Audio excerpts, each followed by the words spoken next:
সবাই নিশ্চয়ই অধীর আগ্রহে আছেন পিনাকি দাদার কথা শোনার জন্য। আমরা রেজা ভাইকে শেষ করে আসি। রেজা ভাই, আপনার কাছে যে প্রশ্ন করেছিলাম, যে বিডিআর হত্যাকাণ্ড নিয়ে কোনো ধরনের আপনার ভেতরে মনে হচ্ছে কিনা এটা হবে না?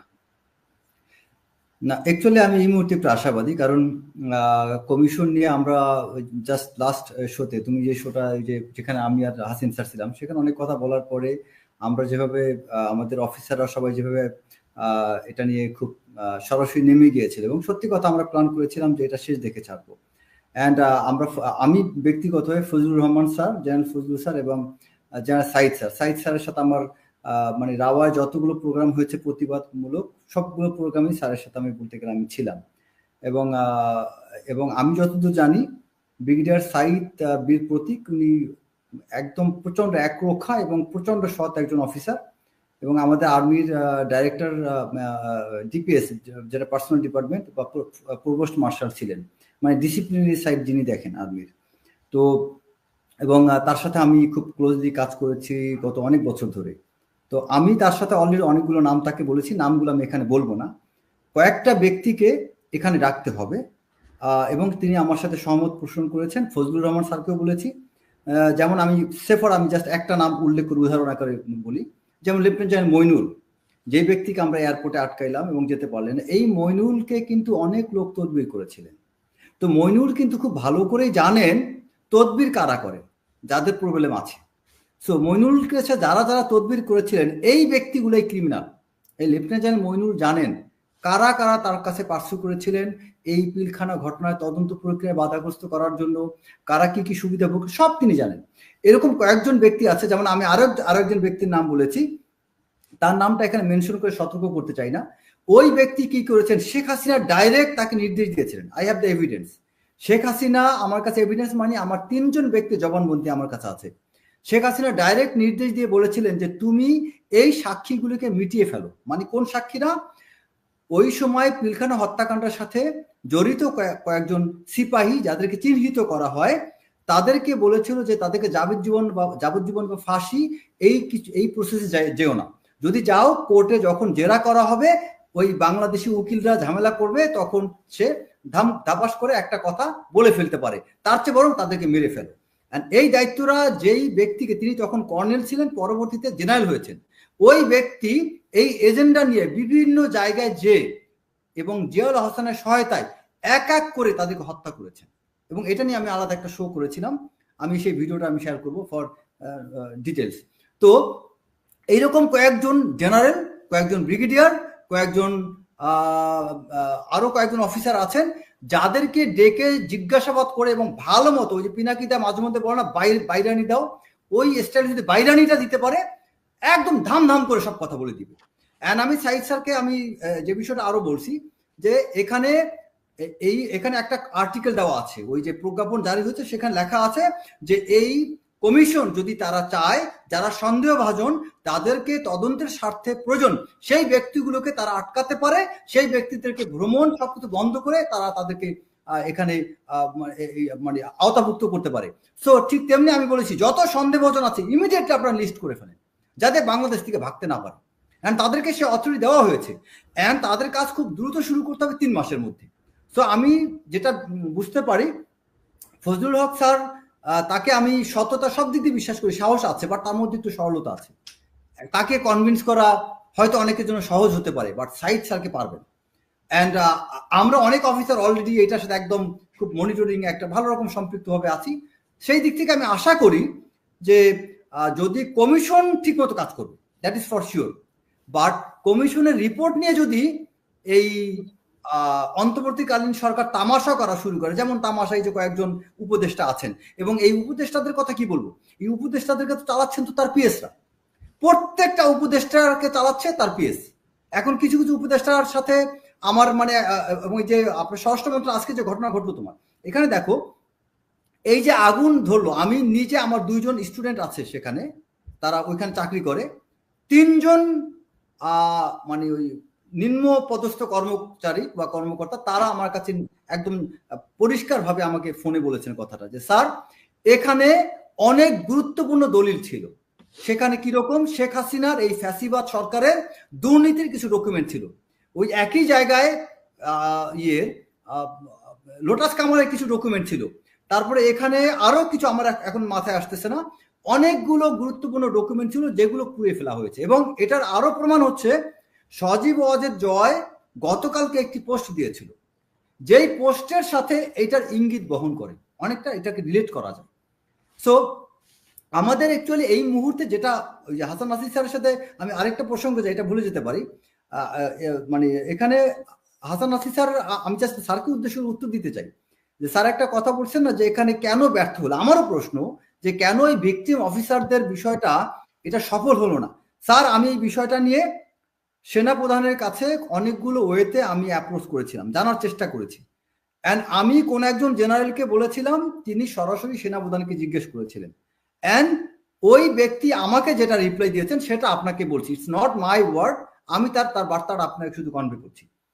আমি শুনেছি এটা যে ভিকটিম অফিসারদেরকে নিয়ে আপনি যে তালিকাটা বা যে প্রসেসটা আপনি ফলো করেছেন, যে কারণে আমি শুরুতে বলেছিলাম যে প্রসেসগত ত্রুটি থাকতে পারে, বাট আপনার ইন্টেনশন ছিল very correct and it was very honest.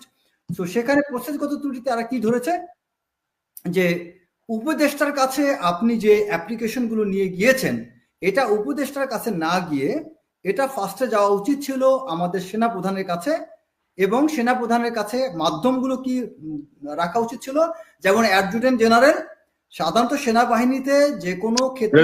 তুমি আমার মনে হয় এটা শোনো, তুমি বক্তব্য এখানে শেষ করো, you are following their track, তাদের অ্যাডভাইস ফলো করতেছো।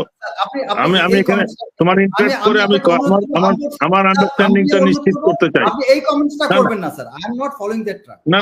না আমি বলতেছি ওদের ইনস্ট্রাকশন, না আমি বলতেছি ওদের গাইডেন্সটা তো আমি কারেক্ট মনে করি না।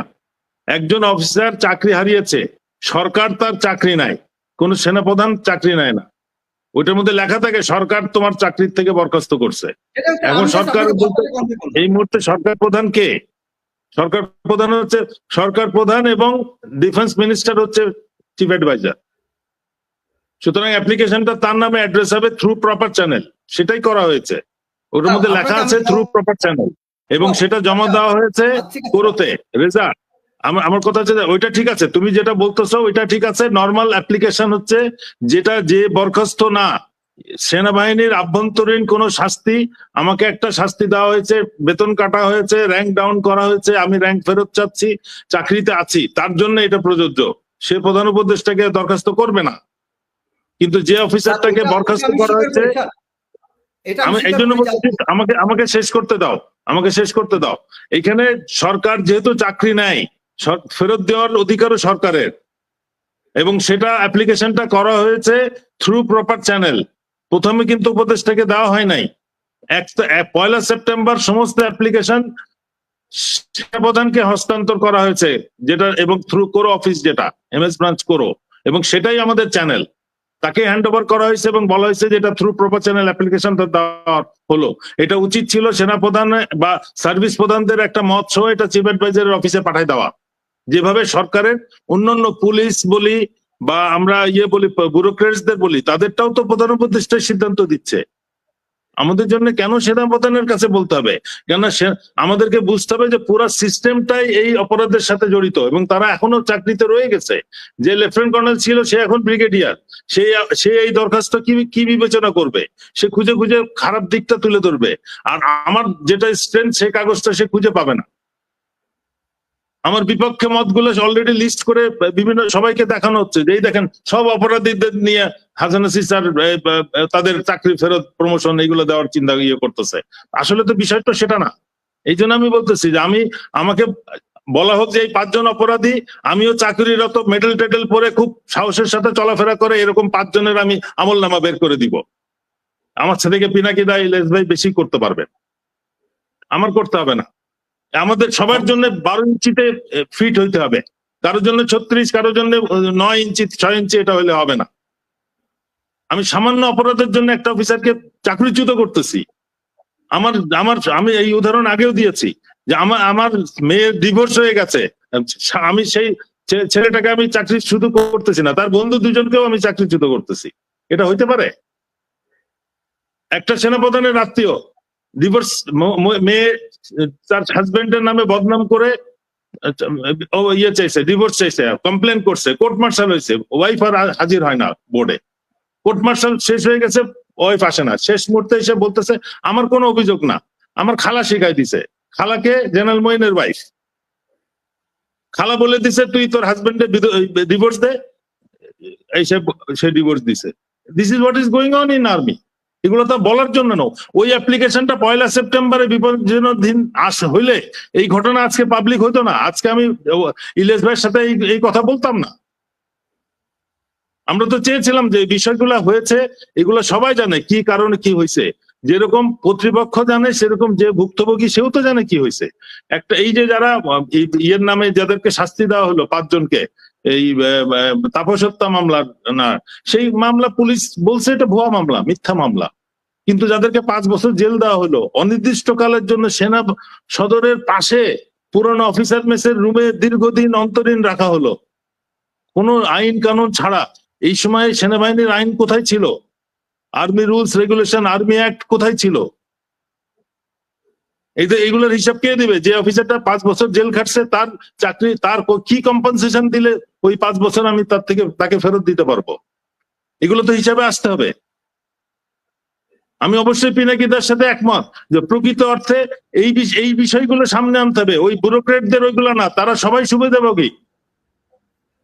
বেগম পাড়ায় আর্মি অফিসার আমাদের আধুনিক জেনারেলরা আছে কিনা? আছে, অবশ্যই 1-2 জন আছে, কিন্তু 100টা থাকলে তার মধ্যে হয়তো 5টা আছে সামরিক বাহিনী, সশস্ত্র বাহিনীর। ব্যুরোক্রেটসরা ম্যাক্সিমাম বেগম পাড়ার মালিক।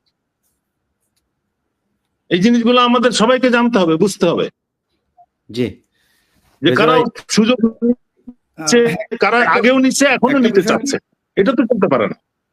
জি জি রেজা ভাই, আমরা একটা বিষয় কি আমাদের দেশে, একটা বিষয় হচ্ছে কি আমাদের দেশে অলিখিত বা আমাদের দেশে একটা ম্যাল প্র্যাকটিস হচ্ছে কি, এই দেশে সেনাবাহিনী নিয়ে অ্যাকচুয়ালি যে কোনো সরকার বা যে কোনো ডিপার্টমেন্ট কথা বলতে তারা আসলে সংকোচ বোধ করেন বা ভয় পান। রিয়েলিটি হচ্ছে পলিটিক্যাল গভর্নমেন্ট যখন ক্ষমতায় থাকে তখনই সেনাবাহিনী নিয়ে কথা বলতে চায় না। হয় সেনাবাহিনীর সাথে তাল মিলে তারা সেনাবাহিনীকে ব্যবহার করে, অথবা চুপ থাকে। আর অন্তর্বর্তীকালীন সরকার তো আরো দুর্বল। সো আমাদের সত্যটা বুঝতে হবে যে এই মুহূর্তে আমি একজন সেনা কর্মকর্তা, আমি হাসান নাসির স্যারের সাথে উইথ ডিউ রেসপেক্ট, আমি স্যার আপনাকে আমি অস্বীকার করছি না, আমি রিয়েলিটি বলছি। আপনার জায়গায় যদি আমি হইতাম, আমি জেনে শুনে জীবনেও ডক্টর মোহাম্মদ ইউনূসের কাছে যেতাম না। কারণ একটা সিম্পল হিসাব, আমি নিজেও, আপনি জানেন স্যার, আমি নিজেও কিন্তু অনেক বড় ভিকটিম। জিয়াউল আহসানের অন্যতম সর্বপ্রথম ভিকটিম হচ্ছে আমি, জিয়াউল আহসান কর্নেল রাশিদ, যার নামটা এখন কেউ নেয়ই না। যে রাশিদের 9 মার্ডার কেস, মানে 7 মার্ডারের গল্প সবাই জানে, যে 11টা মার্ডার। স্যার আমি বলছি 7 মার্ডার হচ্ছে তারেক সাইদের, যেটা হচ্ছে নারায়ণগঞ্জে, এটা সবাই জানে। এখন 11 মার্ডার বলে। হ্যাঁ, 9 মার্ডারের গল্পটাকে কেউ বলে না। 9 মার্ডার কিন্তু এক রাতে হয়েছিল, 9টাই, এন্ড সেটা এই কর্নেল রাশিদ ছিল, জিয়া ছিল উপস্থিত। পুরো ঘটনাটা কিন্তু সবকিছু A to Z আমি জানি। কিন্তু দুঃখজনক হচ্ছে স্যার যে এই ব্যক্তিগুলাকে, এই প্রথম কিন্তু আমি 21 টিভির ইন্টারভিউতে এই সর্বপ্রথম এই রাশিদ, সোহাইল, এদের নামগুলো আমি নিয়ে আসছিলাম। তো এগুলো তো কিছুই হচ্ছে না স্যার। তো রিয়েলিটি কি স্যার, যে এই দেশে আপনি দেখবেন এই যে ইউনূস সরকার এত দুর্বল, বর্তমান যে উপদেষ্টা এবং এই সরকার, তাদের কাছে আপনি কেন জেনে শুনে এই ধরনের কিছু এক্সপেক্ট করবেন? এটাই তো গলত।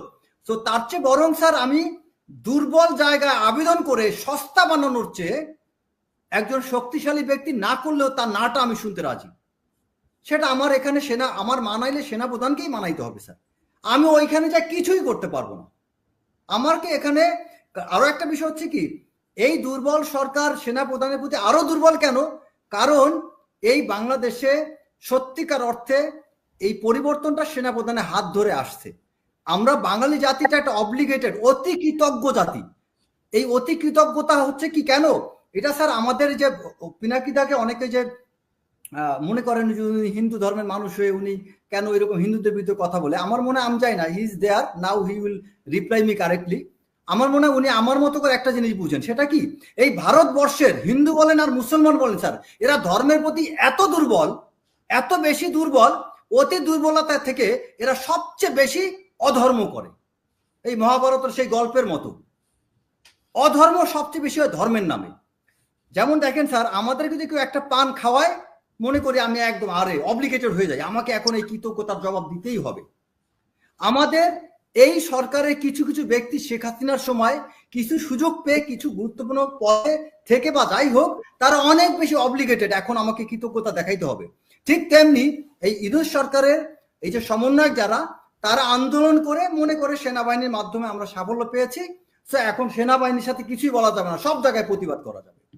তো এটাও একটা কারণ। কিন্তু আমি এটা আর আরেকটা বিষয় হচ্ছে যে এই যে আমাদের যে ভিকটিম অফিসার যারা, এই ভিকটিম অফিসাররা স্যার, আমি তো এরা তো অনেকে আমার কাছাকাছি জুনিয়র, অনেকের সাথে কথা বলে আপনি যা বলেন এর চেয়ে আরো লোমহর্ষক কাহিনী আছে স্যার, খুবই দুঃখজনক। এবং সবচেয়ে অ্যালার্মিং বিষয়, আমি এই অফিসারদেরকে ধন্যবাদ দেব, এরা বিপথে যায়নি। প্রত্যেকটা অফিসার ট্রেন্ড, ওয়েল ট্রেন্ড।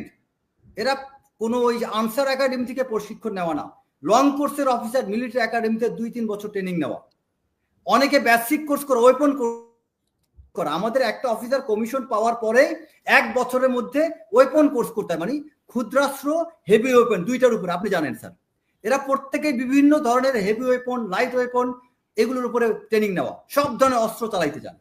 তো এই অফিসারগুলোর এখন যদি একটা অফিসার এখন আলহামদুলিল্লাহ বিপথে যায় নাই, কিন্তু এদেরকে যদি আমি অ্যাটেন্ড না করি, এদের কথা যদি না শুনি, এরা ভুল পথে যেতে পারে। কিছুদিন আগে সেনাপ্রধানের MA মিলিটারি অ্যাডভাইজার ব্রিগেডিয়ার এহসান স্যার, তার সাথে আমি নিজে যোগাযোগ করছি। প্লিজ আপনি আমার চিফের সাথে কথা বলেন, আমি ইয়াং অফিসার নিয়ে যেতে চাই, তাদের কথা অন্তত শুনুক।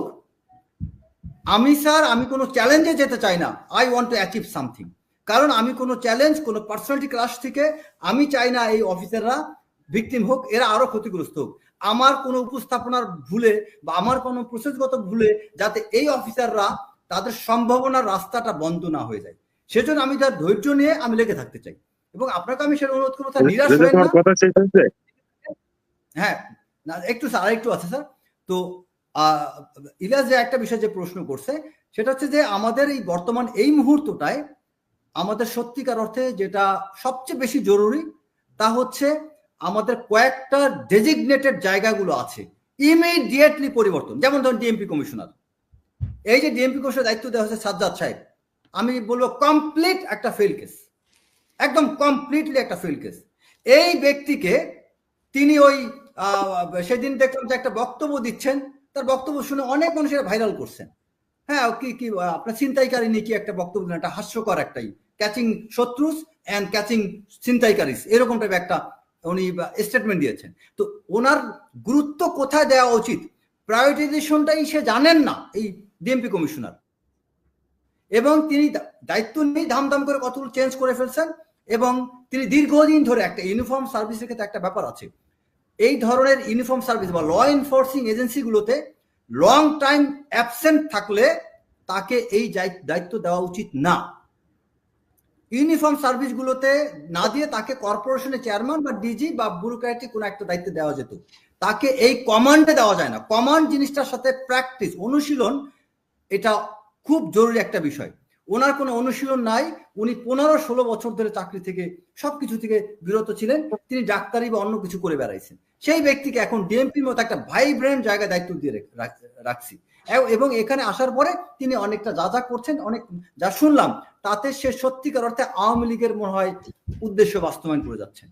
আচ্ছা, তারপরে কয়েকজন সচিব আছেন, কয়েকটা সচিবালয়, ওই সচিবগুলো যেমন এই যে মুখ্য সচিবই, তার কথাই ধরেন, এই ব্যক্তি তিনি কিন্তু আওয়ামী লীগের সময় গুরুত্বপূর্ণ দায়িত্ব থেকে এই পদে আসছেন, তাকে কেন এখানে রাখা হয়েছে? তারপরে আমাদের military adviser to chief adviser, তার ব্যাপারে অনেক কথা শুনে আসতেছি, কিন্তু তাকে সেখানে কেন রাখা হয়েছে, কেন তার পরিবর্তন করা হয়? তারপরে আমাদের এসএসএফ এর ডিজি, এসএসএফ এর কর্মকর্তা যারা আছে, আমি নিজের একটা আমার স্বচক্ষের প্রমাণ বলি, 21শে নভেম্বর যখন প্রোগ্রাম হচ্ছে, সেই প্রোগ্রামে I was one of the invited guest. সেখানে আমার চোখের সামনে আমি দেখলাম এসএসএফ এর কয়েকটা অফিসার যে কর্মকাণ্ডগুলো করলো, খুবই আই ক্যাচিং। তো এখানে কেন তারা এরকম কর্মকাণ্ড করছে? এই এসএসএফ এর অফিসাররা সব রিক্রুটেড আওয়ামী লীগের সময়। এসএসএফ এ কারা রিক্রুটেড হয়? সবচেয়ে সরকারের প্রতি, শেখ হাসিনার প্রতি সবচেয়ে লয়াল ব্যক্তি, সেই কর্মকর্তাগুলো পরিবর্তন করা হয়নি। আপনি একজন চিফ অ্যাডভাইজারের ক্লোজ প্রোটেকশনের দায়িত্বে রেখেছেন ওই কর্মকর্তাদের যারা শেখ হাসিনার ক্লোজ প্রোটেকশনে ছিল। How is it possible? এর চেয়ে বড় তামাশা কি হইতে পারে? আপনার সর্বোচ্চ সিকিউরিটি ক্লিয়ারেন্স হয় কোন রাষ্ট্রপ্রধানের ক্লোজ প্রোটেকশন টিমে যারা থাকে তাদের ক্লিয়ারেন্স হয় কোন রাষ্ট্রের সর্বোচ্চ ক্লিয়ারেন্স। সেই সর্বোচ্চ ক্লিয়ারেন্সের জায়গায় রেখেছেন শেখ হাসিনার আমলের তার পাহারাদারকে। স্লো পয়জনিং এ এখনো যে শেখ ইউনূস, ডক্টর মোহাম্মদ ইউনূস কিছু হত্যা করা হয়নি, এটাই তো কপাল। আপনারা এখানে আপনারা যে বলবেন যে এই ভুল এটা, আমার কাছে সবচেয়ে তামাশা মনে হচ্ছে বাংলাদেশে আজকে যে স্বরাষ্ট্র মন্ত্রণালয় যেটা ঘটলো, এর চেয়ে আরো ভয়াবহ ঘটনা ঘটেনি, এটাই তো আলহামদুলিল্লাহ। আরো খারাপ কিছু ঘটার কথা ছিল, আরো খারাপ কিছু। কারণ এখানে আমরা যত গুরুত্বপূর্ণ সেন্সিটিভ জায়গা, সবগুলো জায়গায় সবগুলো লোক বিতর্কে এভরিওয়্যার। এবং আমাদের আমরা সংক্ষিপ্ত করি আরেকটু তাইলে বিষয়, লাস্ট একটা কথা, আমাদের অনেক প্রতিবাদী লোকগুলা ইদানিং চুপসে গিয়েছেন, তারা তাল মিলে চলা শুরু করেছেন। কারণ কি, একটু একটু করে স্বার্থ পাচ্ছেন।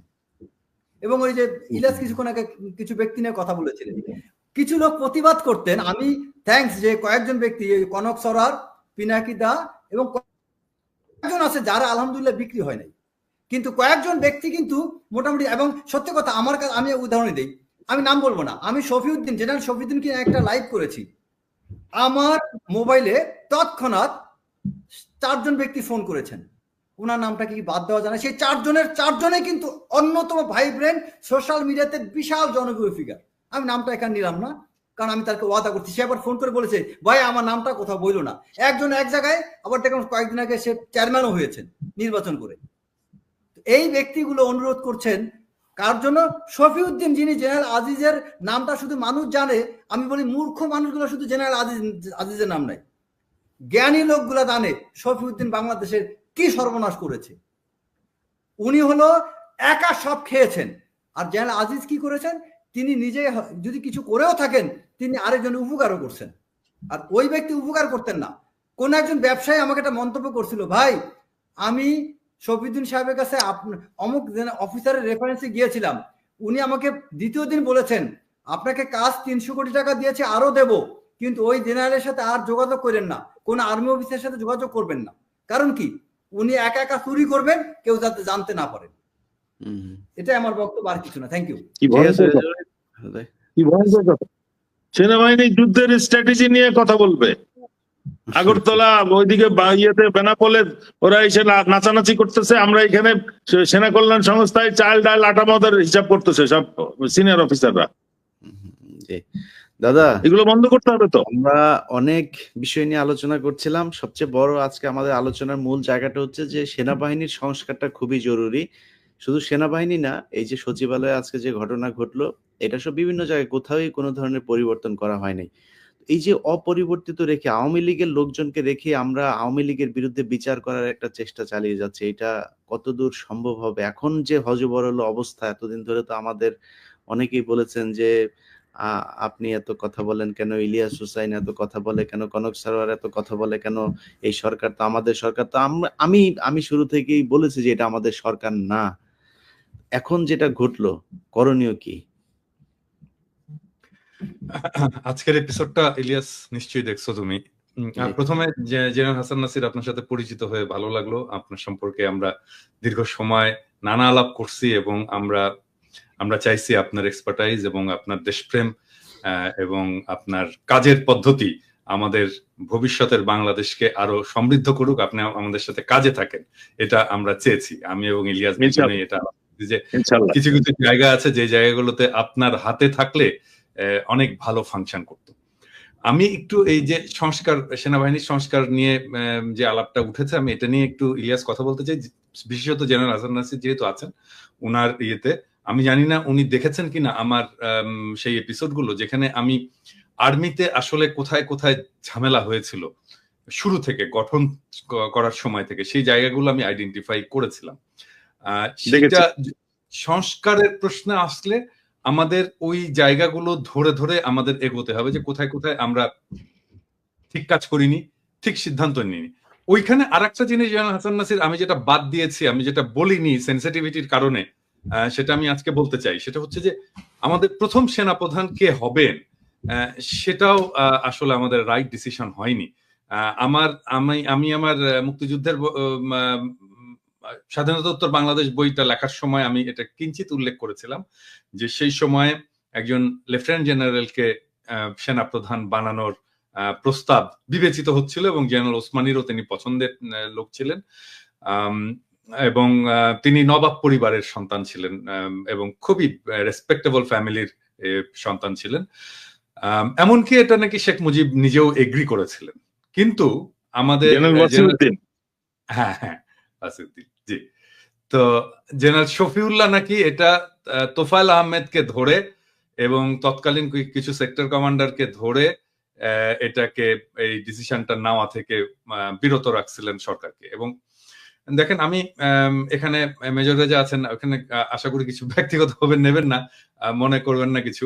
সেটা হচ্ছে যে সেনাপ্রধান মানে আমরা যদি একটা কর্পোরেটের কথাও ধরি যে দ্য পজিশন অফ সিইও, এইখানে এমন এমন কিছু ফাংশন আছে, এমন এমন কিছু ইস্যুজ আছে যে ইস্যুস গুলো একই কোয়ালিফিকেশনের লোক, ধরেন একজন এমবিএ করা একজন হাইলি কোয়ালিফাইড ইয়াং এক্সিকিউটিভ, তার পক্ষে জানা সম্ভব না কখনোই। সে কখনোই ওই কমপ্লেক্সিটির মধ্যে পড়েনি এবং ওই ফাংশন গুলো সে এক্সপোজ না। তো বয়সের একটা ব্যাপার আছে এবং এটাকে সব সময় গুরুত্ব দিতে হয়। অভিজ্ঞতার একটা ব্যাপার আছে, পজিশনের একটা ব্যাপার আছে, কে কোন পজিশনে ফাংশন করেছে সেটার একটা ব্যাপার আছে। এবং আমি খুবই সার্টেন, আমার মনে হয় যে জেনারেল নাসির এটাতে এগ্রি করবেন যে জেনারেল নাসির সেনাবাহিনীর যে যতটুকু দেখেন, যে ডোমেইন গুলো দেখেন এবং যতটুকু উনি সেনাপ্রধান ওনার চেয়ে ডেফিনেটলি কিছু জিনিস বেশি দেখেন ওই পজিশনে গেলে, এবং দেখবেন এটাই ন্যাচারাল। তো সেই জন্য ওই যে প্রথম সিলেকশনের ব্যাপারটা, ওখান থেকে প্রবলেমটা শুরু। দ্বিতীয় বিগেস্ট প্রবলেম হয়েছে জ্যেষ্ঠতা দেওয়া, 2 বছরের জ্যেষ্ঠতা দেওয়া যারা মুক্তিযুদ্ধে গেছেন। কারণ এগুলো সব তো পলিটিক্যাল ডিসিশন, কারণ এটা তো ঠিক করবে পলিটিক্যাল লিডাররা। কারণ উনারা জানেন যে আমাদেরকে পাকিস্তান থেকে সেনাবাহিনী সেনা কর্মকর্তাদেরকে আনতে হবে এবং তাদেরকে চাকরিতে দেব, এটা ওনারা জানেন। কারণ 18 জন বা 21 জন বোধহয় অফিসার ছিলেন, তা দিয়ে তো সেনাবাহিনী চলে না। এটা তো আগেই চিন্তা করতে হবে যে আমাদের পাকিস্তানে আমাদের প্রচুর বাংলাদেশি অফিসার আছে এবং তারা ফেরত আসবে, তাদেরকে ফেরত নেবো। কি করবো? তাদেরকে সেনাবাহিনীতে আত্মীকৃত করবো। তাহলে কি হবে? তাহলে এখানে আমি যে 2 বছর দিলাম, তাহলে তো আমার যার বন্ধু সে সিনিয়রিটি পেয়ে যাবে। এবং অনেক সেনা অফিসার যারা আসতে চেয়েছে, আসতে পারেনি, বন্দী ছিল, পরিবার বন্দী ছিল, নানা কারণে তারা আসতে পারেনি। এবং এমন না যে যারা পাকিস্তানে ছিল তারা মুক্তিযুদ্ধের বিরোধী ছিল, স্বাধীনতার বিরোধী ছিল, তা তো না। তো তাহলে এই যে ডিসিশনটা যখন নেওয়া হলো, তখন এটা কেউ কেন বললো না যে এই কাজটা করা যাবে? এবং এই জায়গাতেই আসে যে এই যে লোভ, ব্যক্তিগত লোভ থেকে, ব্যক্তিগত আকাঙ্ক্ষা থেকে, বৈষয়িক আকাঙ্ক্ষা থেকে দূরে থাকা। এটা থেকে দূরে না থাকতে পারলে এটা এমন বড় প্রবলেম তৈরি করে পরবর্তীতে জাতির জন্য, যেটা খুব বড় সমস্যা হয়ে যায়। তারপরে ধরেন রক্ষী বাহিনীর আত্মীকরণ, এটা একটা ডিজাস্টার, বিগেস্ট ডিজাস্টার প্রবাবলি সেনাবাহিনীর ইতিহাসে। কেন? কারণটা হচ্ছে যে রক্ষী বাহিনী ওয়াজ ট্রেইনড বাই র। রক্ষী বাহিনী ছিল মুজিব বাহিনী থেকে রিক্রুটেড, মুজিব বাহিনী ওয়াজ ট্রেন্ড বাই র, এবং রক্ষী বাহিনী was not trend as a military force. রক্ষী বাহিনী একটা প্যারামিলিশিয়া বলতে পারেন বা প্যারামিলিটারি বলতে পারেন। মুজিব বাহিনীটাই রক্ষী বাহিনী। হ্যাঁ, মুজিব বাহিনী রক্ষী বাহিনী, কিন্তু যখন রক্ষী বাহিনী যদি ফরমেশন আমি ধরি, তাহলে এটা অনেকটা র্যাবের মতো। তো সেইখানে যে মিলিটারি হিসাবে ট্রেন্ড না এবং বিদেশি গোয়েন্দা সংস্থাকৃত ট্রেন্ড, তাকে আমি আর্মির ভেতরে আত্মীকৃত করে ফেললাম এবং যার ভেতরে থেকে জেনারেল পর্যন্ত হয়ে গেল। হ্যাঁ, মানে এর চেয়ে বড় ডিজাস্টার কি হইতে পারে? এইটা তো আমারই এখন আমরা পলিটিক্যাল লিডারদেরকে জেনারেল রশিদ, হ্যাঁ জেনারেল রশিদ, আমি তো ধরছিলাম ওনাকে। জেনারেল শিকদার একজন আছেন, হ্যাঁ জেনারেল শিকদার একজন আছেন। হ্যাঁ, জেনারেল রশিদের সাথে একটা টক শোতে আমি ওনাকে ধরছিলাম তো যে আপনি তো রক্ষী বাহিনী মিয়া, এইভাবে মানে বেশ অপমান করছিলাম। জেনারেল শিকদার, জেনারেল রশিদ, তারা দুজনেই পোস্ট রিটায়ার্ড মেজর জেনারেল, তারা ব্রিগেডিয়ার র্যাঙ্কে রিটায়ারমেন্টে গিয়েছিলেন, পরে শেখ হাসিনা দুজনকেই মেজর জেনারেল বানিয়েছিলেন। আচ্ছা, এখন আমার প্রশ্নটা অন্য। আমার প্রশ্নটা হচ্ছে যে এই যে যেটা ক্যান্সারে মৃত্যুবরণ করছে এটা না, পিনাকিদা রশিদ সম্পর্কে মনে হয় একটু ধারণা ভুল। ওটা গ্রাজুয়েট করছে রশিদ, এই যে মারা গেছে কিছুদিন আগে ক্যান্সারে আক্রান্ত হয়ে মারা। না, graduate course officer, he is not from রক্ষী বাহিনী। ও আচ্ছা আচ্ছা আচ্ছা আচ্ছা আচ্ছা আচ্ছা আচ্ছা। জেনারেল মাসুদ হচ্ছে জেনারেল মাসুদ রক্ষী বাহিনী। আচ্ছা না না না, স্যার, এটা জেনারেল আব্দুর রশিদ রক্ষী বাহিনী স্যার। করছে। আচ্ছা আচ্ছা ঠিক আছে, আমরা এমনি প্রসঙ্গ আচ্ছা, সে আর্টিলারি তো। তো ঘটনা হচ্ছে যে রেজা, আর্মি অ্যাজ ইনস্টিটিউট রক্ষী বাহিনীকে যখন আত্মীকৃত করা হলো, আর্মি অ্যাজ ইনস্টিটিউট সেটাকে বাধা দিল না কেন, তাই না? আর্মি অ্যাজ ইনস্টিটিউট, এটা তো এর বিপদটা প্রথমে বুঝতে হবে যে এর বিপদটা কোথায়। পলিটিক্যাল লিডাররা না হয় বোঝে না, বেকুব, এত এত ইন্টিগ্রেসির মধ্যে যায় না, এত ডিটেলের মধ্যে যায় না, তার ফোরসাইট নাই, সবই বুঝলাম, কিন্তু আর্মি অ্যাজ ইনস্টিটিউট তার এটা বাধা দেওয়া উচিত ছিল। সে কিন্তু বাধা দিতে পারেনি এবং দেয়নি। আচ্ছা, তারপরে বাদ দিলাম। এরপরে আসলো হচ্ছে র্যাবে যাওয়া। হ্যাঁ, এবং আমি এখনো পর্যন্ত আমি খুব অবাক হই জেনারেল নাসির, যে এখনো পর্যন্ত আর্মির অফিসারেরা, আমার অনেক প্রিয় লোক আছে যারা আমাকে ধরেন আমাকে মামা টামা বলে ডাকে, তো এরকম আমি বলি যে সাফায়েত ও আমাকে মামা বলে ডাকে, কারণ ওর মা আমাদের সাথে পড়তো আর কি, ওর মা তো ডাক্তার। তো সাফায়েত আমার সাথে তর্ক একদিন, মামা এটা আপনি বলছেন এটা ঠিক বলেননি, র্যাব এটা খুব ভালো কাজ করছে, এই করছে ওই করছে এইটা করছে। আমি সাফায়েত, তুমি বেসিকটাই বুঝতে পারতেছো না যে কোথায় প্রবলেমটা হচ্ছে যে তুমি কখন, ও আরো আরো একটা প্রবলেম হয়েছে, সেটা হচ্ছে যে ইয়ে থেকে আর্মি থেকে যে ফেরত আসছে পাকিস্তান আর্মি থেকে, তার মধ্যে কাউকে কাউকে পুলিশে পোস্টিং দেওয়া হয়েছে, এসপি করা হয়েছে। হ্যাঁ, মানে আর্মি দিয়ে তো আমি পুলিশ চালাতে পারি না। পুলিশ এবং আর্মি এটা কমপ্লিটলি ডিফারেন্ট মাইন্ডসেট, একদম কমপ্লিটলি ডিফারেন্ট মাইন্ডসেট। পুলিশ সিভিলিয়ানদের সাথে ডিল করে, আর্মি দেশের শত্রুর সাথে ডিল করে। সো দুই পক্ষের ডিলিংস এর তরিকা তো আলাদা। মানে নাগরিকের মধ্যে তো এর মধ্যে শুধু অপরাধী থাকে না, এর নাগরিকের মধ্যে তো নিরপরাধ লোকও থাকে। ইমিগ্রেশন পুলিশ, সে কি অপরাধীর সাথে ডিল করে? সে তো একজন রেসপেক্টেবল নাগরিকের সাথে ডিল করে। বা আমরা কি শুধু অপরাধ হলেই পুলিশের কাছে যাই? তা তো যাই না। আমার একটা জিনিস হারাই গেলেও তো আমি পুলিশের কাছে ডায়েরি করতে যাই, তাই না? তো আমি আর্মিকে দিয়ে পুলিশ চালাইতে পারি না, এটা না যে আর্মিও অস্ত্র চালায় পুলিশও অস্ত্র চালায়, দুই জিনিস সমান না, এটা না। তারপরে ফাইনালি এসে এই র্যাবে এসে আর্মির অফিসাররা করাপ্ট হলো। এবং আরো দুইটা জিনিস আছে, আমি ওইটা বলতে চাই না সেন্সিটিভিটির কারণ, একটা বলি, সেটা হচ্ছে যে ব্যবসা পত্রে আর্মিকে নিয়োগ করা, ব্যবসা করা আর্মির কাজ না। এটা সেনসিটিভ না, এটা বলতে হবে, ওপেনলি বলতে হবে, এটাই আর্মিকে সব থেকে বেশি ক্ষতি করছে এই মুহূর্তে। জেনারেল ইকবাল করিম জিয়া, এটা মানে দাদা এটা তো দাদা ব্যবসা না, এটা কন্ট্রাক্টর। হ্যাঁ হ্যাঁ, তো কিন্তু এত কিছুর পরেও মানে এত ভাবে, মানে আমি যে কথাটা প্রথম থেকে বলার চেষ্টা করি আর কি, সেটা হচ্ছে যে কোনোদিন ইন্ডিয়া চায় না যে বাংলাদেশে আর্মি একটা শক্ত মেরুদণ্ড নিয়ে দাঁড়াক, বাংলাদেশকে প্রোটেক্ট করার জন্য দাঁড়াক, এবং যতভাবে এটাকে নষ্ট করা যায় এটা, এগুলো প্রত্যেকটা ইন্ডিয়ান প্লয়, এবং এই প্রত্যেকটা ইন্ডিয়ান প্লয় দিয়ে আর্মিকে দুর্বল করা হয়েছে। এবং বিডিআর বিদ্রোহ বা বিডিআর কার্নেল, বিডিআর হত্যাকাণ্ড, যখন কিছু বলেন না কেন, এই সবকিছুর পেছনে একটাই কারণ, আর্মি যেন শক্ত মেরুদণ্ড নিয়ে একটা স্বাধীন দেশের উপযোগী সেনাবাহিনী হিসেবে দাঁড়াতে না পারে, এটাই ছিল একমাত্র উদ্দেশ্য। তো এটাই যদি একমাত্র উদ্দেশ্য হয় আর্মিকে ধ্বংস করে দেওয়া, তা আর্মি কি ফাইনালি ধ্বংস হয়েছে? প্রশ্নটা এখানে। আমি বলবো আর্মি হচ্ছে একমাত্র ইনস্টিটিউট যেটা এখনো বাংলাদেশের স্বার্থে কাজ করে, ফাংশন করে। গত বিপ্লবে আমরা তো দেখলাম যে আর্মি অফিসার, আমার আজকের ভিডিওটা দেখেছেন নিশ্চয়ই, একমাত্র সরকারি কর্মচারী, একমাত্র সাবেক সরকারি কর্মচারী। কারণ হাউজিং কি শুধু আর্মির আছে? হাউজিং অন্য পেশার নাই, জুডিশিয়ারির নাই, এই প্রশাসনের হাউজিং নাই, কোথায় থেকে তো মিছিল বেরোলো না? আর্মি অফিসাররা তো মিছিল বের করছিল। আর্মি অফিসাররা, সাবেক আর্মি অফিসাররাই এটার বিরুদ্ধে রুখে দাঁড়াইলো, প্রকাশ্যে বিবৃতি দিল, সমাবেশ করলো। আর তো কেউ করলো না। তার মানে আর্মিকে এখনো ধ্বংস করতে পারেনি। হ্যাঁ, এটাই হচ্ছে আমাদের আশার জায়গা। এবং এই আশার জায়গা থেকেই আর্মিকে আমাদের যদি পুনর্গঠন করতে হয়, আর্মি নিজেই ফাংশন করা শুরু করবে, নিজেই নিজেকে হিল করে ফেলতে পারবে। আর্মির ভেতরে যেহেতু ওই স্পিরিটটা আছে, অলরেডি আছে, এবং এটা শেষ হয়ে যায়নি, এটা নিঃশেষ হয়ে যায়নি।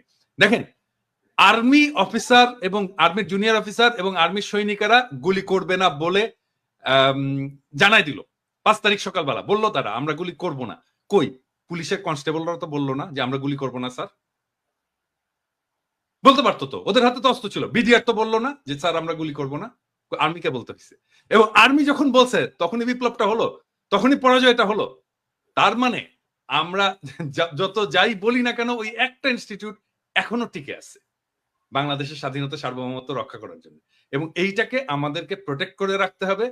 এবং সেই জন্যই বাংলাদেশে যারা এই যে কম্পেনসেশন করতেছে আমলারা, প্রথম কাজ করা উচিত ছিল আর্মি অফিসার যারা বঞ্চিত হয়েছে, আর্মি অফিসার যাদের চাকরি গেছে, আর্মি অফিসার যারা নির্যাতিত হয়েছে, আর্মি অফিসার যারা দেশ ছাড়ছে, তাদের জন্য ব্যবস্থা করা।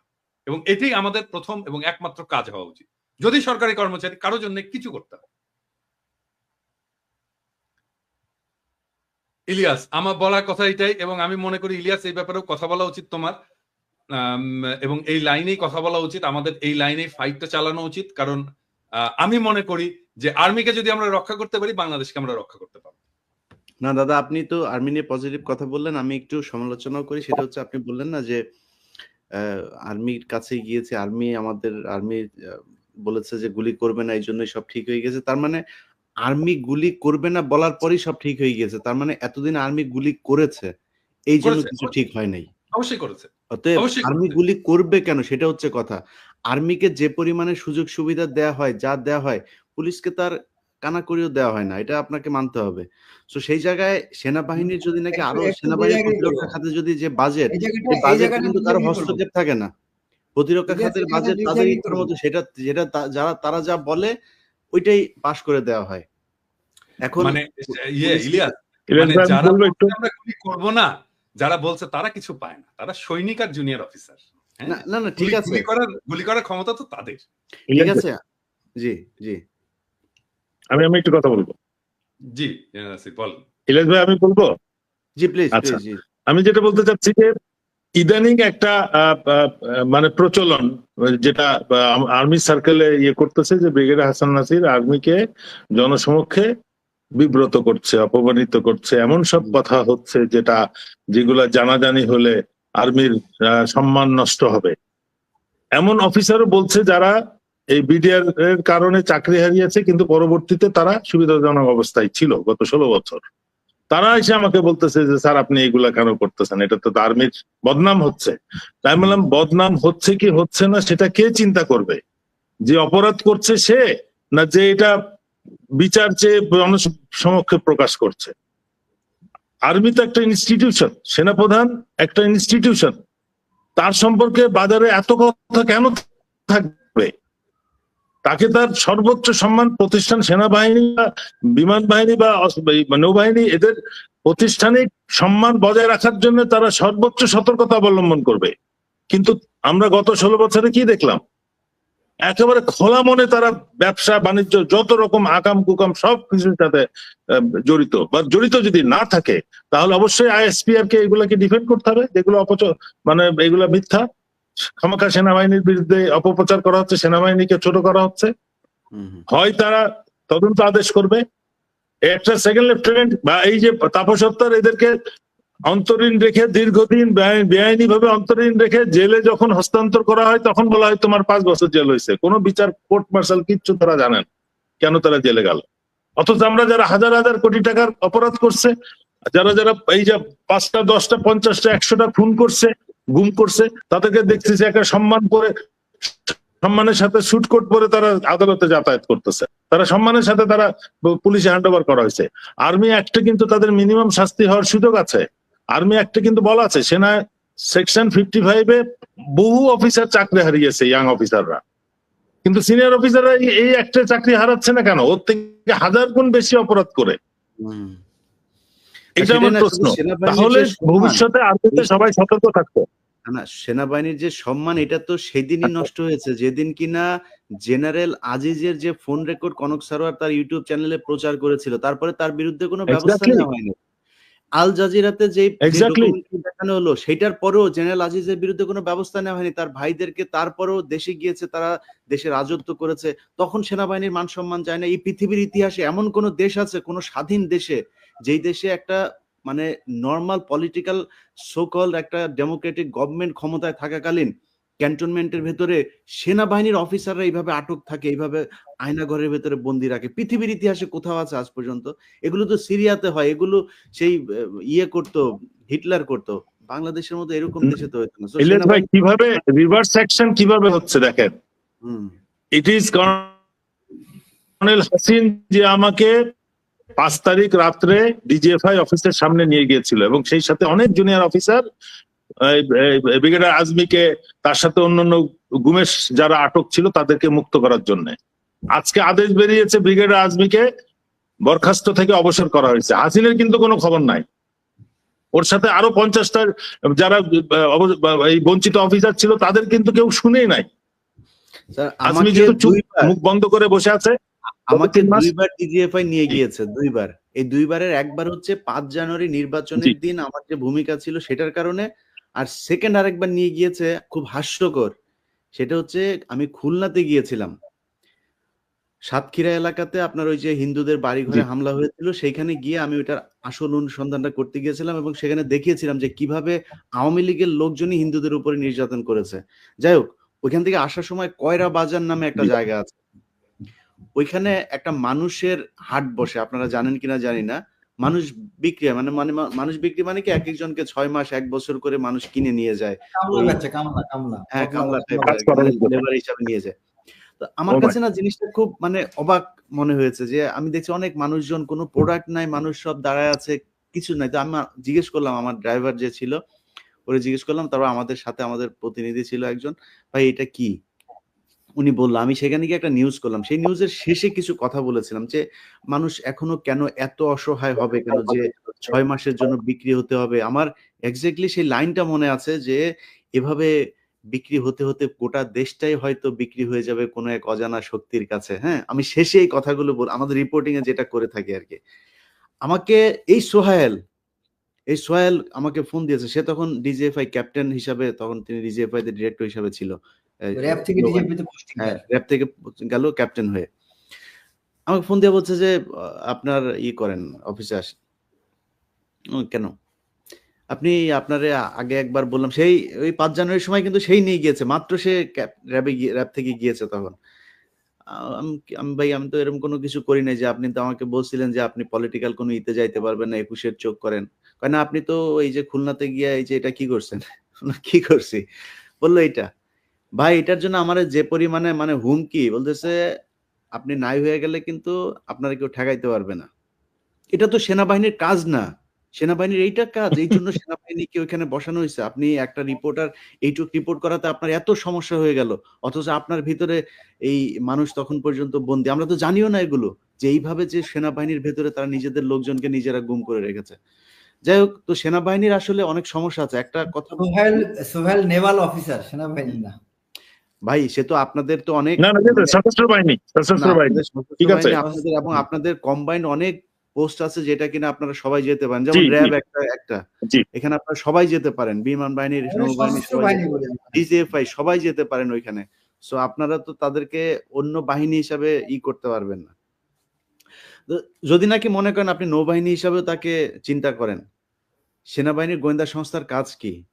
কাজ তো তাদেরকে ঠিক করা, দেশটাকে ঠিক রাখা। এই যে কালকে আপনি যে ঘটনা দেখলেন সচিবালয়ে, এটা অবশ্যই ডিজিএফআই যদি সভ্য কোনো দেশ হইতো, আমেরিকায় যদি এটা হইতো, তারপরের দিন ডিজিএফআই মহাপরিচালক করতো, সে পদ থেকে এই বিষয়টাতে আমি কথা বলতে চাই ইলিয়াস ভাই। সে সরে দাঁড়াইতো, কিন্তু সে সরে নাই তো। সো এগুলো কি? তার মানে তারা করাচ্ছে এগুলো, তাদেরকে কেউ কিছু বলারও নাই।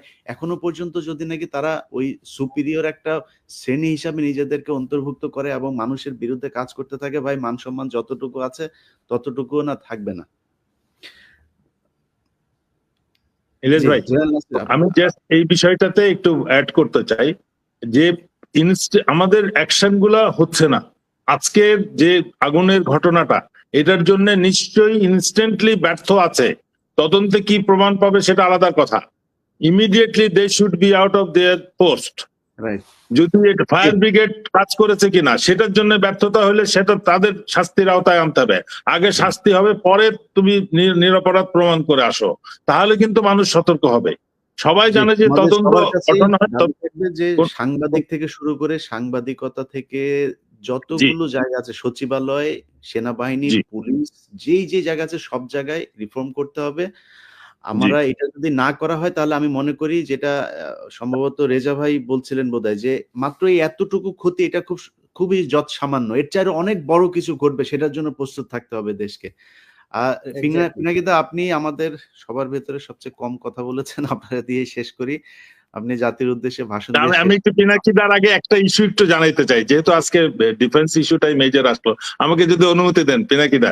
Please please. নিশ্চয়ই নিশ্চয়ই আমি নিশ্চয়ই। জি আমি ডক্টর আলী রিয়াজের কমিশনে আমরা গিয়েছিলাম স্বতঃস্ফূর্ত ভাবে, যেখানে উচিত ছিল সেনাবাহিনী সশস্ত্র বাহিনীর হাজির হওয়া, যে আমাদের আইন কানুন সেই 1930-35 সালের ব্রিটিশ আমলের আইন, এগুলা কার্যকর না। এইগুলার কারণে এই বিভিন্ন আমরা আমাদের একটা উদ্ধতপনা জাগে। আমি একজন শাস্তি দিলে এটা কেউ কৈফিয়ত চাইতে পারে না। আমি যা শাস্তি দিই সেটা ন্যায় হোক অন্যায় হোক, যাকে দেওয়া হয় সে নীরবে এটা মেনে নিয়ে কাঁদতে কাঁদতে বাড়িতে চলে যায়, তারপরে তার পরিবার কাঁদে, যার কোনো জবাবদিহিতা থাকে না। এইগুলো করতে করতে এই অফিসার গুলো যখন র্যাবে যায়, আমি ডক্টর রিয়াজকে বলেছিলাম যে র্যাবে 99% বা 90%-এর অধিক যারা গুম খুনের সাথে জড়িত সবাই সামরিক বাহিনীর, মানে আর্মি, এয়ারফোর্স, নেভি। কেন? বিকজ তারা বাহিনীতে থাকতে জবাবদিহিতার ঊর্ধ্বে কাজ করে, যাদের কোনো কাজের কোনো জবাবদিহিতা নাই। এবং এই কারণে এই জিনিসটা আমাদের জাতি হিসেবে তদন্ত করা উচিত। কেন র্যাবের যত গুম খুনের সাথে মেজর ইনভলভমেন্ট, কেন ডিফেন্স অফিসাররা? এইটার কারণ হচ্ছে ওইটা। এই জন্য ওই আইনটা সংস্কার দরকার। আমরা ওনাকে অনুরোধ করেছি আর্টিকেল 45টাকে বাতিল করা, এবং যেটা ভারতের যেটা সংশোধন হয়েছে 2007 সালে, সেই আদতে সামরিক আইন। এবং আমি বলেছি যে এইটার জন্য আমি যে এত চিল্লাচ্ছি, আমি কিন্তু উপকৃত হব না, বাট দেশের মানে এই কষ্টার্জিত অর্থে ট্যাক্সের টাকায় যে সেনাবাহিনী, একটা আমি বললাম যে এক শফিউদ্দিনের আদেশে 3 স্কোয়াড্রন লিডার চাকরি হারিয়েছে, যাদেরকে এই দেশ প্রশিক্ষণ দিতে কমপক্ষে 10 কোটি টাকা করে 30 কোটি টাকা ব্যয় করেছে। তার অঙ্গুলি হিলনে 3 জন চাকরি হারিয়েছে। এই সরকারের গরিব দেশের 30 কোটি টাকা ক্ষতি করার জন্য তাকে দায়ী করতে হবে। আমার কথা হচ্ছে এই জিনিসটা চলতে দেওয়া যায় না, এটা বন্ধ করতে হবে। সশস্ত্র বাহিনী আমাদের অল্প টাকায় আমাদেরকে একটা দক্ষ বাহিনী গড়ে তুলতে হবে, যাদের দাঁত থাকবে, নখ থাকবে।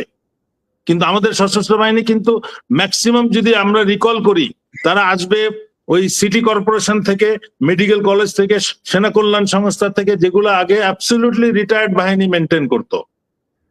কারো যদি প্রয়োজন হয় এক্সপেরিয়েন্সের, তাহলে সশস্ত্র বাহিনীর অবসরপ্রাপ্ত অফিসারদেরকে নিবে। কিন্তু মূল উদ্দেশ্যটা হচ্ছে একটা ইউনিফর্ম অফিসার সিটি কর্পোরেশনে থাকলে সিটি কর্পোরেশনের দুর্নীতি নিয়ে আর কেউ কথা বলবে না। কারো দাবি থাকলে ওই ব্রিগেডিয়ার সাহেবের সামনে হাজির করে দেয়, সবাই ফেরত চলে আসে। এখন দেখতেছি এতিমখানায় সশস্ত্র বাহিনী অফিসার নিয়োগ হচ্ছে, মানে এতিমখানায় অনেক টাকা, অনেক দুর্নীতির সুযোগ আছে। একটা ইউনিফর্ম পরা অফিসার থাকলে কেউ এটা নিয়ে নাড়াচাড়া করবে না, বাকিরা নির্বিঘ্নে দুর্নীতি করতে পারবে। আলটিমেটলি কিন্তু ক্ষতি হচ্ছে এই অফিসার গুলা সেনাবাহিনীতে ফেরত থেকে কিন্তু ওইগুলোই করতেছে। আমাদেরকে এইদেরকে পুরা বের করে সশস্ত্র বাহিনীর অবসরপ্রাপ্ত দিলে এদের যে ট্রেনিংটা, এদের যে এডুকেশন এক্সপেরিয়েন্স, সবকিছুকে আমরা দেশ ব্যবহার করতে পারবে। এরা বাড়িতে বসে বসে শুধু টিভি দেখে আর এই শুধু ফেসবুকে পোস্ট দিতে থাকে, কিন্তু কেউ কিন্তু রাস্তায় খুব কম নামে। যদিও এবার মানে ইয়েতে এই আন্দোলনের একটা বিরাট অংশের ইয়ে ছিল, সম্পৃক্ততা ছিল, বাট 90% কিন্তু এখনো এফিশিয়েন্টরা বাড়িতে বসা। তাদেরকে আমি মনে করি পরিকল্পিতভাবে তাদেরকে মেইন স্ট্রিমের সাথে কাজে লাগানো, তাদের অভিজ্ঞতাকে কাজে লাগিয়ে আমরা অনেক উপকৃত হতে পারবো। এবং বিভিন্ন এই সমস্ত রাষ্ট্রকে রিঅর্গানাইজ করা, পুনর্গঠনে আমার সাথে একমত হবেন পিনাকিদা, যে পুনর্গঠনে এদেরকে ইউজ করতে হবে। সবাইকে যে চাকরি দিতে হবে তা না, যে যেখানে পারে তার রেসপেক্টিভ ক্যাপাবিলিটি ইউজ করে তাদেরকে, এর থেকে অনেক বেশি অযোগ্য লোকদেরকে বের করে ফেলতে হবে। যারা ওই কোটায় আওয়ামী লীগ, ছাত্রলীগ কোটায় যারা ভর্তি হয়েছে তাদেরকে সরিয়ে দিতে হবে, দিয়ে এদেরকে নিয়োগ দিলে আমি মনে করি জাতি তাদের কিছুটা হলেও কাঠামোটা ফেরত পাবে, যে দেশাত্মবোধ নিয়ে তারা কাজ করবে, সততা নিয়ে কাজ করবে, তাদের প্রশিক্ষণটা দেশ কাজে লাগাতে পারবে। ধন্যবাদ। জি দাদা বলেন। আমি এই আলাপ করতে করতে পেলাম যে এই তদন্ত কমিটি হচ্ছে এই আগুনের 7 জন মেম্বারের, এবং একটা নাম স্থির করছে জনাব মোহাম্মদ খালেদ রহিম, অতিরিক্ত সচিব, জেলা এবং মাঠ প্রশাসন, মন্ত্রিপরিষদ বিভাগ। আর বাকিগুলো দেখেন, আমি পড়তেছি, জননিরাপত্তা বিভাগের প্রতিনিধি যুগ্ম সচিব পদমর্যাদার নিচে নয়, দুর্যোগ ব্যবস্থাপনা ত্রাণ মন্ত্রণালয়ের প্রতিনিধি, স্থানীয় সরকার বিভাগের প্রতিনিধি, ঢাকা মেট্রোপলিটন পুলিশের প্রতিনিধি, ফায়ার সার্ভিস ও সিভিল ডিফেন্সের অধিদপ্তরের প্রতিনিধি, গৃহায়ন গণপূর্ত মন্ত্রণালয়ের প্রতিনিধি। এই এই কমিটি কোনো ফাংশন করতে পারবে না। এত বড় একটা ঘটনা এবং একটা তদন্ত কমিটি হইলো, নামগুলো বের করতে পারলো না যে আমি কোন পার্সনকে দেব। তদন্ত কমিটি সবসময় হয় পার্সন। আমরা কমিশনের চেয়ারম্যান কেন খুঁজি? কারণ আমরা হাসান নাসির সাহেবের রিকমেন্ডেশন দিলাম নাম ধরে, কারণ ওই ব্যক্তিটা ইম্পর্টেন্ট। আর এইটা তো ইন্ডিপেন্ডেন্ট হবে না, কারণ সচিবালয়ে আগুন লাগছে, আমি আরেকজন সেক্রেটারিকে দিচ্ছি দায়িত্ব, ওর বাইরে থেকে দিতে হবে। তো সচিব একজন অবসরপ্রাপ্ত সচিব হইলে সেটা একটা কথা ছিল, হ্যাঁ, এর বাইরে থেকে দিতে হবে। আর তারপরে দেখেন, এখানে বিচার বিভাগের কোনো প্রতিনিধিত্ব নেই। আর অমুক প্রতিনিধি সাহেব পাঠিয়ে দিবে, আচ্ছা ঠিক আছে, এই মিটিং এ তুমি যাও, ওই মিটিং এ আরেকজন যাবে, ওই মিটিং এ আরেকজন যাবে, এইভাবে। এই তদন্ত কমিটি আমাদের কাছে গ্রহণীয় না। এই তদন্ত কমিটি ইন্ডিপেন্ডেন্ট হতে হবে এবং রেসপেক্টেবল ফিগারদেরকে দিয়ে এটা কনসিস্ট করতে হবে। দরকার হলে 2-3 দিন সময় নেন, এই একদিনের মধ্যে দিতে হবে তা না, 2-3 দিন সময় এটা বাতিল করতে হবে, 2-3 দিন সময় নিয়ে এই তদন্ত কমিটি করতে হবে এবং এটা যেন সর্বোচ্চ গুরুত্ব নিয়ে কাজ করতে পারে সেই কাজ করতে হবে, ব্যবস্থা করতে হবে। এবং এইখানে বিচার বিভাগের অবশ্যই অংশগ্রহণ থাকতে হবে, এইখানে আর্মির অংশগ্রহণ থাকতে হবে, সেনাবাহিনীর অংশগ্রহণ থাকতে হবে, সাবেক গোয়েন্দাদের অংশগ্রহণ থাকতে হবে। এটা কমপক্ষে 10-12 জনের একটা কমিটি হতে হবে এবং তাদেরকে সমস্ত রিসোর্স দিয়ে এদেরকে সাহায্য করতে হবে যেন তারা ফাংশন করতে পারে। আমার বলার শেষ আর কি। পিনাকিদা, সরি, একটা আমি যেহেতু প্রফেশনালি এই সাবজেক্ট ম্যাটারের উপর প্রশিক্ষণ নিয়েছি আমি, এবং আমি বিদেশি একটা প্রতিষ্ঠানে অনেক বছর ধরে কাজ করি। তো আমি অ্যাকচুয়ালি নর্মালি এই যে ফায়ার ইনসিডেন্ট এগুলোর ক্ষেত্রে কিন্তু আপনার ইউনাইটেড নেশনসে আমাদের আর্মি অফিসাররা যা কাজ করে তাদের সবার জানার কথা। ইউনাইটেড নেশনস থেকে শুরু করে সব ধরনের আন্তর্জাতিক প্রতিষ্ঠান, সব জায়গায় কখনো কোনো ফায়ার ইনসিডেন্ট, ইভেন আমি যে বিদেশি প্রতিষ্ঠানে বর্তমানে কাজ করি এখানেও কোনো ফায়ার ইনসিডেন্ট ঘটলে যদি সেখানে কোনো সামরিক অফিসার ওই প্রতিষ্ঠানে, যেটা ইউনাইটেড নেশনস যদি হয়, কোনো সামরিক কর্মকর্তা থাকে, তাকে ফার্স্ট ওখানে তদন্ত কমিটিতে ঢুকানো হয়, একদম ফার্স্ট প্রায়োরিটি। এবং এটার কারণ কি হচ্ছে যে ফায়ার ইনসিডেন্টটা ঘটার ক্ষেত্রে এখানে যে ধরনের প্রবাবল সিমটমস গুলো বা যে ধরনের আপনার ইনভেস্টিগেশন করার ক্ষেত্রে যে ধরনের বিষয়গুলো আপনি পরীক্ষা নিরীক্ষা করবেন বা যে প্রসেসটা ফলো করবেন, এটা একজন সামরিক অফিসারের অন্য সবার চেয়ে ভালো জানার কথা।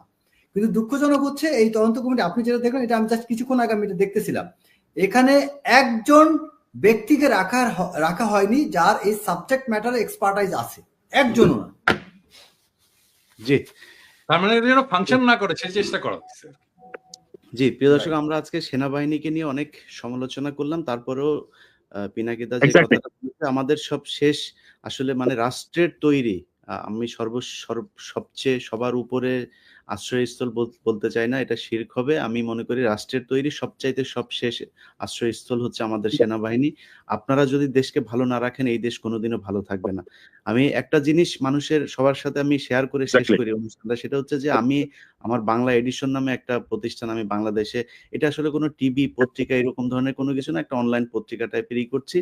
মূলত বিভিন্ন বিষয় নিয়ে রিসার্চ করার জন্য আমার ওইখানে প্রায় 25 জন মতো এখন এমপ্লয়ি আছে, 23 জন। তো এদের কাজ হচ্ছে বিভিন্ন ইম্পর্টেন্ট জিনিসগুলো আমরা তুলে ধরার চেষ্টা করছি, এখনো পুরোপুরি শুরু করতে পারিনি। একটা বিষয় নিয়ে উত্তরবঙ্গের একটা বর্ডারে, আমার ঠিক সীমান্তের নাম মনে নাই, হিলি সীমান্তের ওইদিকে কোথাও এক জায়গায় এলাকার লোকজন বলছে যে ভারতীয় বিএসএফ এসে তারপর গর্ত টর্ত খুঁড়ছে, তারা বাংকার তৈরি করার চেষ্টা করছে। তো আমি আমার ওইখানে গিয়েছে, কারণ ওইখানকার সব নিয়ন্ত্রণ আমার কাছে, আমার অফিসে তারা কাজ করে, তারা নিউজ দিয়েছে, দেওয়ার পরে একজন পরিচয় দিয়েছে, তিনি এক লেফটেন্যান্ট কর্নেল, ওইখান থেকে ফোন করেছেন এই নিউজটা খুব দ্রুত সরানোর জন্য। তো আমার ওইখানে যে নিউজের দায়িত্বে আছে সে বলেছে যে আপনি কি জানেন যে এই প্রতিষ্ঠানটার মালিক হচ্ছে ইলিয়াস ভাই? তো সে বলেছে না, আমি জানি না। বলছে আপনার যদি কিছু বলার থাকে তাহলে ওনারে বলেন। তো আমাকে সাথে সাথে আবার সে ফোন করেছে আমার অফিসের, আমার হেড অফ নিউজ যে। ফোন করার পরে আমি বললাম যে কেন বন্ধ হবে এটা? বলছে ভাই সেনাবাহিনী যেহেতু আবার যদি কোনো ঝামেলা করে। আমি বললাম সেনাবাহিনীর ওরা এসে ঝামেলা করতে বললেন, এটা সেই বাংলাদেশ না যে সেনাবাহিনী এসে অফিসে বলে, আমরা এখনো না বাইরে আছে। সো সেনাবাহিনী যদি মনে করেন যা ইচ্ছা তাই, আপনার একটা বাংকার যদি তৈরি করে, আপনার প্রথম কাজ হচ্ছে ওইটা প্রতিহত করা। যদি মনে করেন যে এই বিষয়টা জানানো দরকার, তাহলে আপনি মিডিয়াকে খবর দিবেন। কোনো মিডিয়ায় সংবাদ প্রচার হলে সেটা বন্ধ করার দায়িত্ব আপনার না। সো এগুলো আপনারা করে এসেছেন আগে থেকেই। এর আগেও সেই কুমিল্লা সীমান্তে গিয়ে চোরাচালানি নিউজ করার পরে 7 দিন পলাতক ছিলাম।